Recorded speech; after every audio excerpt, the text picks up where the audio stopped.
So for those who haven't listened previously, the business surgery, I ask our listeners and viewers to send in their business problems, and myself and the guest give a potential answer to it. And this week's question came in from Amy Bolton.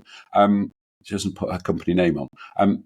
Amy says, our team is growing and I'm recruiting. Any tips on writing job descriptions and roles and responsibility documents?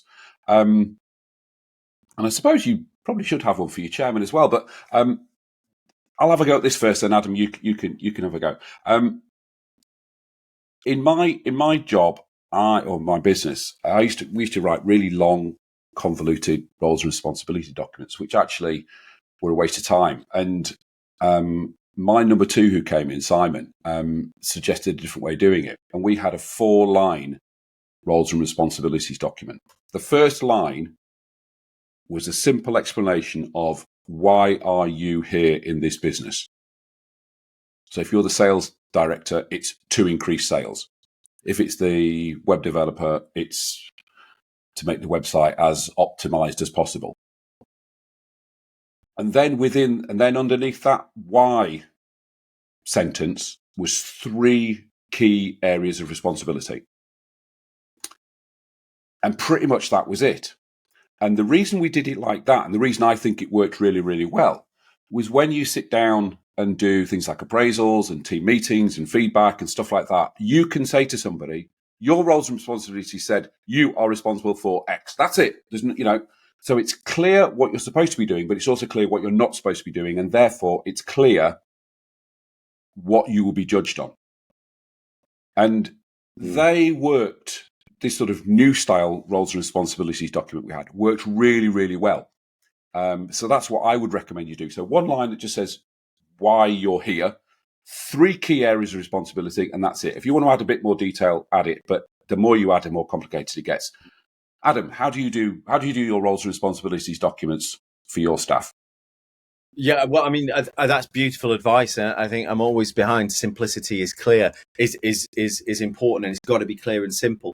I would say that to layer onto your advice would be to say, actually, let's take a view of the organization first of all, and let's look at the responsibilities of the functions within the business. So what's the responsibilities of the sales team? Well, it's to get revenue, but not just revenue, good, high quality revenue. What's the responsibility of CS? What's the responsibility of finance? So on, so on.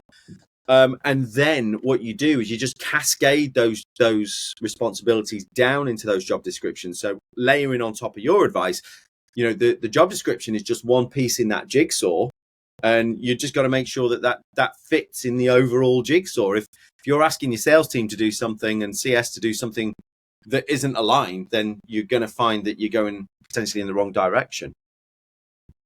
Great. Yep. I like that. Because there's no point in you saying you go and do X and you go and do Y, and either they conflict or they don't, there's a bit in the middle that's not being done at all. Well, who's doing that bit? Yeah. It's not on my job description. It's not on my job description. It's not mine. Yeah. The other thing personally as well. Go on.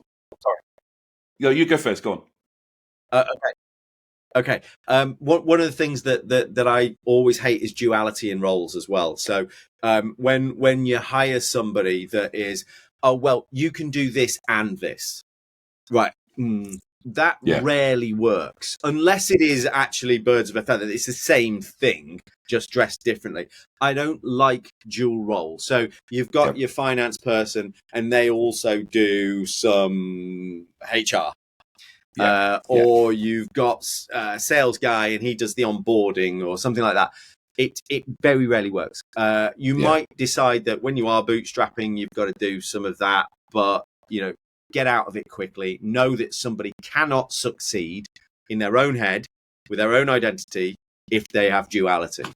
Yeah. And obviously the classic duality role is the sales and marketing director. 2 completely different tasks, but sales and marketing director or sales and marketing manager, two completely different skill sets, but they always get thrown together. So, Amy, I hope that answers your question. I hope that's really helpful. If anybody else wants to send in their business problem for a future business surgery, email phil@leedsbusinesspodcast.com, and me and a future guest hopefully we'll solve your problem.